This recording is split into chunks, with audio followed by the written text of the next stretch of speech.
Okay, I'll just show you how to pair a mobile to the Bluetooth audio system in this 2013 Hyundai ix35.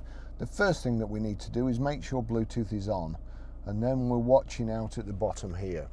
Over to the audio system, map, nav, and then there's a cog here, which is, if you press that, or a cog symbol, and you've got Bluetooth. View Bluetooth device list, search for Bluetooth devices. So we click search. And then, as I say, we're watching out at the bottom here, searching for a maximum of 8 Bluetooth devices, and it's come up with my phone there. So Barry's iPhone, we click on that and just wait. Key 0000. So we have to put that in here. Click pair.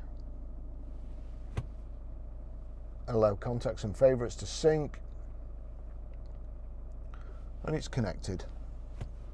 Bluetooth authorization successful. So that's how you do that.